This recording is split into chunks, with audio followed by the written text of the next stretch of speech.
सोचिए एक आईफोन खरीदने के लिए आज की डेट पे इंसान क्या क्या कर रहा है। कहीं किडनी बेच रहा है, कहीं खून बेच रहा है, तो कहीं घर के गहने बेच दे रहा है। और एक आईफोन लेने के लिए लोग कहाँ तक पहुंच रहे हैं ये तो आप सबको इंटरनेट पे दिख ही जाता होगा। पर क्या हो कोई वैसा ही आईफोन खरीदे और उसका आईफोन चोरी हो जाए, तब वो आदमी किस हद तक जा सकता है? क्या वो इतना आगे जा सकता है कि उस चोर की पूरी फैमिली को जिंदा जला डाले? और यही नहीं, उस केस को सॉल्व करने में पुलिस को 1000 से भी ज्यादा दिन लग जाए और तब भी जाके वो चोर पकड़ा ना जाए।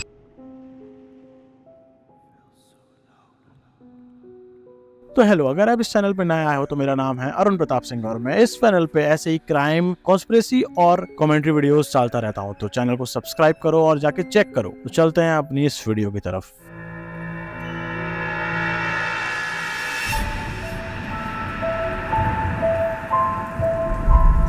तो ये लड़का है जिसका नाम है केविन बुई, और केविन किसी को आग लगाने वाला है क्योंकि उसने उसका आईफोन चुरा लिया है। केविन 16 साल का है और वो बिल्कुल भी अच्छा लड़का नहीं है। असल में वो एक गैर कानूनी ड्रग बेचने वाला और खरीदने वाला इंसान होता है। तो एक ही दिन वो वैसे ही अपने गैर कानूनी ड्रग बेचने जाता है, पर अचानक से उसका जो जितना डील है वो बिगड़ जाती है और उस चोर ने उसको सिर्फ मारा ही नहीं बल्कि उसका फोन भी चुरा लिया। और केविन इस बात से इतना ज्यादा गुस्सा हो जाता है कि कोई उसके साथ ऐसा कैसे कर सकता है, और वो प्लान बना लेता है अपनी इस ईगो को सेटिस्फाई करने के लिए उस चोर को ढूंढने का। और केविन बदला लेने के लिए तैयार है, लेकिन सबसे पहले उसको खोजना है, मतलब ढूंढना है कि उसका आईफोन है कहाँ। तो वो आईफोन की फाइंड माय फोन पे जाके लॉग इन करता है और सर्च करता है। उसको वो ऐप से अपने फोन की लोकेशन भी मिल जाती है और तब वो प्लान बनाता है। पर उसको उस प्लान को एग्जीक्यूट करने के लिए और ज्यादा लोग चाहिए होते हैं। तो वो अपने दोस्त 14 साल के गेविन और 13 साल के डिलन को बुलाता है और उसको बताता है कि भाई मेरा ऐसा फोन चोरी हो गया और मुझे ये फोन मिल गया है लोकेशन पे फाइंड माय फोन से, और वो एक पास के ही मोहल्ले में है। तो वो दोनों भी उसके साथ मिलके उस फोन और उस चोर को ढूंढने के लिए रेडी हो जाते हैं। और फिर वो लोग प्लान बनाते हैं कि कैसे वो तीनों चोर के घर के अंदर घुसेंगे और कैसे वो घर में पेट्रोल छिड़केंगे और उसके बाद पूरे घर में आग लगा देंगे। तब शायद जाके उनका बदला पूरा होगा। पर मैं नहीं जानता कि इसके बाद क्या होने वाला है, बट अब उनका प्लान शुरू होने वाला है और वो अपने प्लान को एग्जीक्यूट करने के लिए आगे बढ़ते हैं। बाजार से जाके सामान लेके आते हैं, ड्रम्स खरीद के लाते हैं पेट्रोल के, ठीक है, और माचिस वाचिस सब खरीद के लाते हैं, ग्लव्स खरीद के लाते हैं, मास्क वास्क पहन के जाते हैं। तो क्या होता है, उस घर के सामने पहुंच जाते हैं। और इतना ही नहीं, उन्होंने उस घर के अंदर, ताकि कोई कंफ्यूजन ना हो इसलिए उसके अंदर की भी ऑनलाइन फोटोज जो है वो चेक करी उन्होंने। रात के 2 बजे के आसपास बज रहे होते हैं और केविन, गेविन और डिलन मास्क और हुडी पहन लेते हैं, चोर के घर की ओर बढ़ते हैं। जब वे वहां पहुंचते हैं, डिलन जो है वो घर के पीछे से घुसते हैं, जो कि पड़ोसी के कैमरे में भी उनकी फुटेज दिख रही होती है। पर यहाँ आप देख सकते हो कि उनको बिल्कुल भी चिंता नहीं है कि उनको कोई पकड़ने वाला है, क्योंकि उन्होंने अपना मास्क से फेस छुपा रखा है और हुडी पहन रखी है, जिसकी वजह से उनको कोई भी टेंशन नहीं है। तो वो लोग अंदर जाते हैं और वहां पे जाके दीवारों पे पेट्रोल छिड़कना शुरू कर देते हैं। सारे दीवारों को, फर्नीचर्स को पेट्रोल से छिड़क के वो गीला कर देते हैं और उसके बाद बिना कुछ सोचे कि इस घर में कोई होगा कि नहीं होगा, पूरा लाइटर निकालते हैं और घर को आग लगा देते हैं और अपना बाहर निकल आते हैं। और उनको जैसा लग रहा था कि उस घर में कोई नहीं होगा, उनका बदला पूरा हो जाएगा, सिर्फ वो चोर होगा, पर ऐसा नहीं होता। जैसे ही आग जलना शुरू होती है, धुआं फैलना शुरू होता है, तभी उस घर में रहने वाली 2 फैमिलियां, कुल मिला के 8 लोग होते हैं, उसमें से एक फैमिली के जो हस्बैंड होते हैं, जो फादर होते हैं, वो जग जाते हैं और वो अपने घर में ऐसे पूरा घूमते, धुआं भरता हुआ देखते हैं। तब वो कोशिश करते हैं कि अपने बच्चों को, अपनी वाइफ को वहां से सेफली बाहर निकाल डाले। तो गेट के पास तो आग लगी होती है, पर वो विंडो से पहले खुद बाहर कूदते हैं, फिर अपनी बेटी की मदद करते हैं और साथ साथ में उनकी पत्नी भी बाहर आ जाती है। वो तो सेफ हो जाते हैं, पर तभी उसी घर में रहने वाली दूसरी फैमिली के जो मेल पर्सन होते हैं, जो हस्बैंड और एक पिता होते हैं, वो भी कोशिश करते हैं कि अपनी फैमिली को ऐसे करके बाहर निकालना है। तभी उस आग को देखते हुए पास में जो एक पुलिस ऑफिसर रेकी कर रहा होता है अपनी वैन से, वो भी वो आग देखता है और वो कोशिश करता है कि जाके उनकी मदद करे। और जैसे ही वो अंदर जाते हैं, तब इतना ज्यादा धुआं भरने की वजह से और गर्मी की वजह से उनकी हालत खराब हो जाती है। और तब वो लेकिन देखते हैं उसी में बीच में कि कोई फर्श पे पड़ा हुआ है बेहोश, पर इतनी ज्यादा आग होती है कि उनको ना चाहते हुए भी बाहर आना पड़ता है।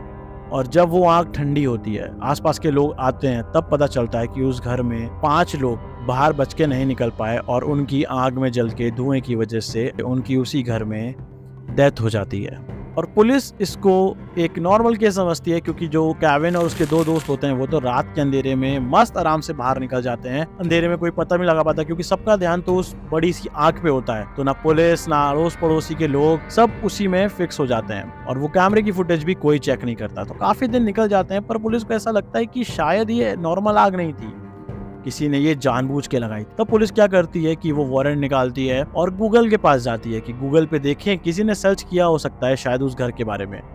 जब वो लोग गूगल से रिपोर्ट निकालते हैं तब पता चलता है कि कुछ लड़के थे काफी टाइम पहले जिन्होंने गूगल पे उस घर की लोकेशन, और सिर्फ लोकेशन नहीं बल्कि उसके इंटरनल फोटोज, आसपास के एरियाज और रोड मैप्स भी सर्च किए होते थे। तो उनके आईपी एड्रेस को ट्रेस करा जाता है और वो आसपास के ही निकलते हैं। तो पुलिस धीरे धीरे करके वहां तक पहुंचती है और फाइनली पुलिस इतनी अपनी एकदम जान लगाए पड़ी है। वहीं पे जो केविन और उसके दो दोस्त होते हैं वो मस्त आराम से अंडरग्राउंड होके गेम खेल रहे होते हैं, टाइम पास कर रहे होते हैं, क्योंकि उनको लगता है कि कोई सबूत है ही नहीं और आग तो कहीं पे भी लग सकती है। उनका एकदम प्लान जो है वो 100% फुल प्रूफ है कि भैया वो नहीं पकड़े जाएंगे। पर पुलिस की इतनी मेहनत के बाद 1470 दिनों से भी ज्यादा लग गए, पर पुलिस फाइनली उनके पास पहुंच गई और वो लोग केविन, गैविन और डिलन को पकड़ लेते हैं। तो केविन की फोटो भी हमारे पास अवेलेबल है, गैविन की फोटो भी हमारे पास अवेलेबल, पर क्योंकि जो डिलन था वो काफी ज्यादा 16, मतलब उसकी उम्र 13 ईयर से भी छोटी रही थी, जिस वजह से उसकी कोई भी फोटो पब्लिश नहीं करी गई। और जब वो लोग पकड़े जाते हैं 1400 दिनों के बाद, तब केविन जो कि उसका मुख्य आरोपी होता है उसको 60 साल की जेल होती है, गैविन उसको 40 साल की जेल होती है, और जो डिलन होता है पहले तो उसको 2 साल जो आपका जुवेनाइल प्रिजन होती है उसमें रखा जाता है, फिर उसको काउंटी कम्युनिटी गाइडलाइंस के चलते हुए वहां पे उसको 10 साल की जेल होती है, ताकि वो 10 साल अपने आप को बेटर कर सके और जब वो 24-25 साल का हो जाए ताकि वो एक अच्छा आदमी बन के निकले। पर